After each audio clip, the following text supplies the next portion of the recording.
Welcome back to another video on Gearsaw Studios, and today I'm going to be showing you how to build yourself this nice starter spruce house.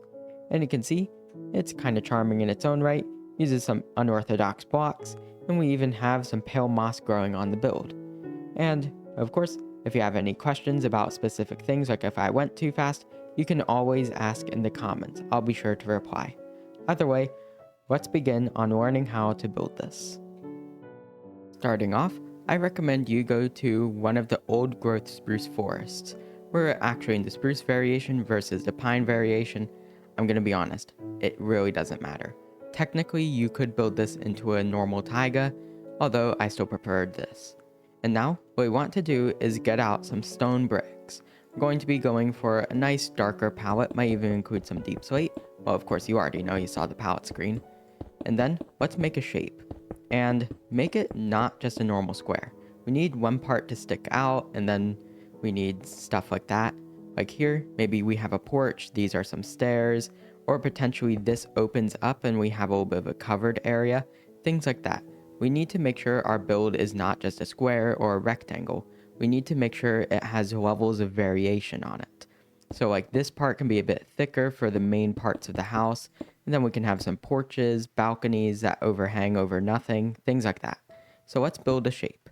Don't worry too much about the measurements. However, keep in mind that there is a decent chance we will have different inside walls, which means a 3-block wide corridor is going to be a lot smaller. Like this, we're only going to have these blocks because these could potentially be replaced.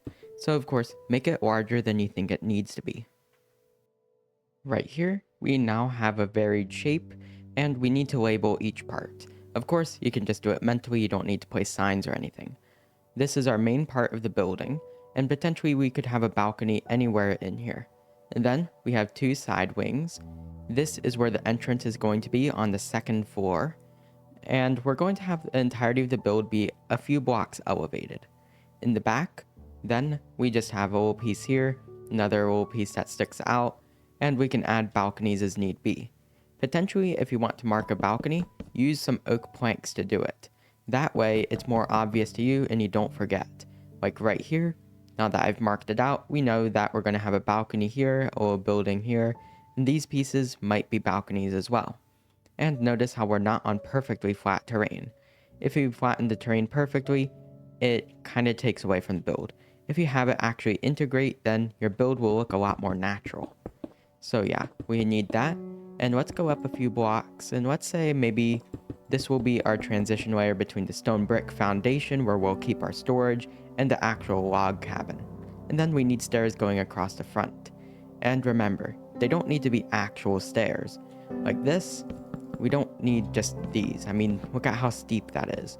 Instead, we can go for something a little bit more natural, like this, and you see how we go at a slightly lower inclination. And this might not be what we want, maybe that's a little bit too slow, but still, let's think of different ideas. Now, we have the shape of our foundation and some stairs, so let's get through it. Right here, we have a flat side, and you can see, it's really flat. We're going to add stuff later. It's okay to have a flat side as long as you do something with it later on. And then, on this side, you can see stairs. Support beams under it in the form of walls and fences. Notice how much oak we're using, and make sure that the underside of the stairs are looking good. Like this, you can see it was all full blocks, and without the slabs, we were having issues. And now we fixed that. And when we go here, railings on either side, we can go right up. And to hide the stone bricks right here, we're using trapdoors. So hooray! Now for the rest of the foundation that we want to be part of the main building, I have added a bunch of stripped spruce logs. If you're wondering how to get them quick, well, here's a cool method. We do a corkscrew up a tree, so that way we can go up very quick and go back down. Set up a beacon, get yourself an enchanted axe, and you'll have enough wood for the whole thing. Then, of course, we need an entrance, oak planks on the inside, very basic, and let's make sure that our house has different levels. Right here, we're going to just keep it 1 story, but right here, we'll have it taller and be 2 stories. So let's keep that in mind. And gonna move ahead real quick. Let's also set up a roof. Let's have one of those nice arched roofs like this. That way it looks almost like a barn of sorts, if you get what I mean. We'll have it start somewhere around here and that curves up. We'll have a big window right there, maybe a window with shutters right here. That's all good. And then for this transition layer between the wood and the stone bricks, just place down some spruce logs like this. And because this is a shed of sorts, then we're not going to worry about it, and we're not going to add the spruce here because it might actually just end up something like a chimney as well. So anyways, add your spruce and then get the rest of your walls and try building a general idea of a roof here. With our roof in place, well, we need to do a little bit of explaining how I managed to build a roof so quick. And here's the idea. Of course, we started at our base layer, and then we went up and tried to make roughly a roof shape. You can see we have 2 blocks, then a stair, a block, then a stair, then skip straight to a stair, and then we go back to a block and a stair. It's not the best shape, it could be improved. However, it makes a pretty nice thing, especially if we give it a nice border. You can see how it's 2 blocks thick, even thicker right here. And then finally, we extend it across, and hooray, made completely with deep slate tiles for now. Let's not worry too much about that material, or at least until the end of this clip. And you can see across the top, we did not just simply connect them. That's kind of boring. Instead, added these tall things at the end. Makes it a little bit more imposing, like this is a real house. And then finally, we can connect them. Whether you want to use spruce or other things like this, we could use iron bars. There's a bunch of ways we can go about this. But anyways, we should have some sort of pattern going between these. I'd say that dark oak and dark oak fences would be pretty good. However, remember, you can't just stack them, that doesn't connect. So keep that in mind. Then, for the other building, you can see how we added a nice slanted roof. And it connects perfectly into this. It looks like it's just part of the roof. So hooray, we have that. And when we go on the inside, of course it's pretty dark, especially because I actually make my videos darker now and brighten them in post-production. But anyways, we can see how this roof seamlessly connects into this one. And now we have a roof over our heads, which is really good. And it means that the house could be lived in, no risk of phantoms or spiders. Just make sure you have a door. But now, we need to add a little bit more to this. Maybe we want to shave off a piece here. Something like this. Have a little bit of dark oak and then have some glass panes, and we can make something called a dormer on this. Essentially, that's just a cute little window. Grab your dark oak, stairs, slab, and then we have this. Put a window, slab, and then connect this backwards. There's a lot of ways to go about this. And then you put some black concrete and a candle behind it. However, you have to account for the fact that do you have interior space. As a result of this change, we now have a very low ceiling in here in order to hide that. So keep it in mind. We could do it on the sides, and potentially we could even add some spruce along this. And don't do it like this. You can see how it's just overlaying. Instead, we can just break the block. We can put more deep slate tiles under it. We can have this arcing across the roof. And that's a little bit more fantasy-like, but still, if you do plan on doing that for a more fantasy-styled build, then add some terracotta to look like fruits or flowers. Now, I have a few more adjustments going on, so let's go through them. For the roof, notice the gradient goes from tiles to bricks to some cobbled deep slate. Make sure that it's a little bit more pleasing to look at, even if we couldn't include dormers. And then this piece here, we cut off the front corners and added this little piece of foundation sticking out, so that way the interior has a slightly different shape. And yay, the build is less flat. We have this part right here, it's small enough, can be flat. This part needs to be a little bit more unique. So hooray. And finally, let's look on the inside. We have some ceilings to work with. And of course, your roofing decisions heavily affect this. Right here, we just have a simple alternating between slabs and full blocks. That way, it just looks like support beams. And then we have lanterns. So hooray, we have this same effect, but I'm missing a few trapdoors here. Because, well, this is actually the third take of this clip. I kept messing up my words. But here, we have this ceiling design, and we can go up here for a second floor. Notice the trapdoors here to hide this kind of texture. Although you could just do this, so that's kind of extraneous, but still, the idea sticks. And then we have some stairs going across here to smooth it out. This is our bedroom. Decorate it and make it functional as needed. And then, over here, if we carve out a little bit of the wall, we have this little piece sticking out. We're going to make it kind of like a smaller version of this and put our staircase inside so we can access the basement where our storage will be. And then finally, let's add a chimney. And it's not functional yet, but we'll make it functional. And yeah, this build is really coming together. Make sure that you actually look at it properly and that you're not doing anything accidentally kind of dumb. Like this. This is a badly placed stone brick. Make sure your build is consistent all the way through. Look out for those little details. But yeah, we're going through, and finally, we'll just make it functional, and then we'll worry about some of the side pieces, the landscape, things like that. Heading on inside, we have the first floor's interior. It's not super complicated, there's nothing really super unique about it, but still, it's kind of charming. You can see on the ceiling, we added some spruce leaves, and it just embeds itself into the ceiling. If you're wondering, I added more blocks to make this effect work. However, even for parts I forgot, it's not super noticeable. But just keep a close eye on it to make sure you don't accidentally see the interiors of the build that you aren't meant to see. Like right here, this is a little embarrassing, we shouldn't do that. But anyways, now we have a painting, a pretty interesting bookcase, areas to sit, things like that. There's nothing very interesting. Carpet, but not a super unique design, stuff like that. And then we have some furnaces, so yay. And then we have the second floor, and you can see it's pretty much just the first floor, but a little bit different. And by the way, if you want to, you could potentially add more trapdoors like this. But anyways, suit of armor, a closet, a chest for emergency storage, and then we have a big bed. If we go in spectator mode, notice it's actually 6 beds, which means the whole thing is bouncy. So yay. And yeah, there's not super interesting stuff up here besides this is not logs, this is wood.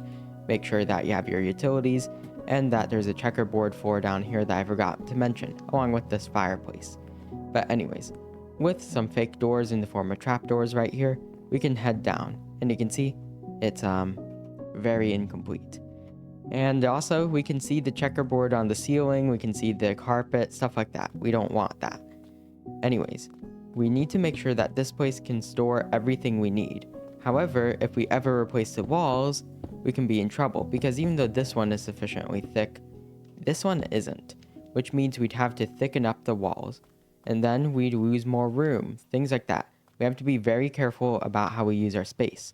Alternatively, we could make this very deep, in that the foundation is actually mostly hollow, and we go down here, where you can see we have a bunch of room to do whatever.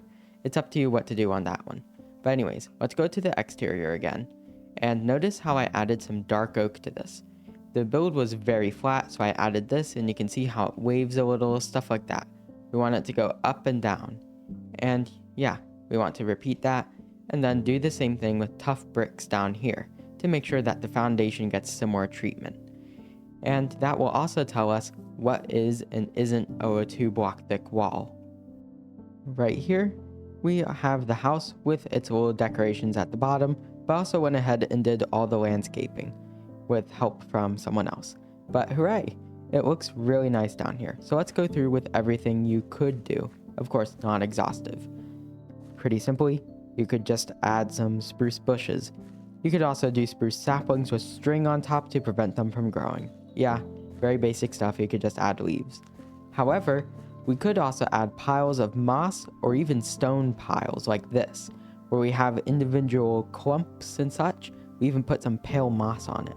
Add some flower pots and fill them up with various nearby plants. So, say we want little pieces of these, they work. You don't really notice a flower pot if you think about it. Well, if you think about it, you'll notice them, but you get what I mean. Lots of lanterns, you can see how they're hanging down from things. Even though the chains are not properly anchored here, you can see 1 pixel off from afar, and at this angle, you aren't going to notice. You could also slap on some buttons onto various pieces like this, in order to make it look like there's various knots and imperfections in the wood, which of course you'd expect. So like this, we just scatter them across. Of course, avoid the stony portions with this. And if they're on the same height at the same spacing like this, doesn't look natural. If we do it like this, a bit more natural. Keep that in mind. And then we can add some mossy versions of blocks onto the sides of these. So yeah, here's the outside. Also, just some extra things, you can make your railings out of trapdoors. Yeah, it's kind of interesting, but you can see it's just a bunch of trapdoors. And we also have these pots for leaves and a small table right here to fill out the porch. But now, when we go back to this, I'm working on the bottom, and here's some stuff. Of course, we have this very unorthodox staircase. It still works, you might take a little bit of fall damage if you try sprinting on it, stuff like that. And then, let's cover the roof with something. Of course, we're going to have a different wall here because, trust me, this isn't going to work right here trying to do a gradient, it's not. So let's make something unique for the walls. Not this unique, this doesn't look good. But anyways, let's try something like this, give it a little bit of an industrial vibe. And then we could add some stone and stone slabs, and we can attach things to this. Like this, and repeat this across the whole thing.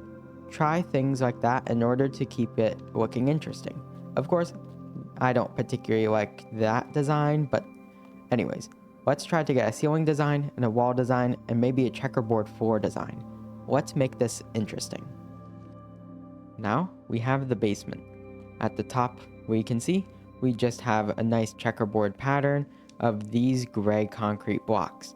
Notice how we have a beam here of polished andesite slabs, and then we have it here. Any of the empty areas are filled with gray. And then we have all of our utilities, a bunch of chests. Typically, I like using more chests than this, but sometimes that just doesn't work with the design of the room. Then a wall of furnaces, blast furnaces being hidden there, anvils, crafting table, all those useful things. And then finally, right here, under the porch, we can make an entrance to a mine, which makes this a complete build. You can see from the front, it's pretty charming in its own right. By the way, forgot this earlier, here's the chimney, and it's made of built smoke, as in just a bunch of glass blocks with a hidden lantern to make it look like it's glowing. And then we have these stairs in the back, more of these rocks, stuff like that. And yeah, it's just a nice build. Now, let's take a quick look in vibrant visuals. Now, for one final look at the build in vibrant visuals. You can see, because it's in an old growth spruce forest, vibrant visuals doesn't actually mess with the things too much, which means it actually looks really nice, especially with the increased lighting. If we go inside, we can see it is incredibly bright, maybe a little too bright for our purposes. And if we go to the basement, hey, at least you know it's going to be mob free. So yeah, if you use a lot of lighting and then switch to vibrant visuals, you might have issues. If we go up here, you can see, of course, very, very bright. However, still, that might be an intentional choice you like. But still, this build is basically just made for 1.21.8 Java Edition, which means I can't guarantee that your version is going to look good in vibrant visuals. But keep this in mind in case you watched a whole video before starting the build. It still works decently well on vibrant visuals for when that comes to Java Edition as well. Either way, enjoy the rest of your day. Gearsaw out.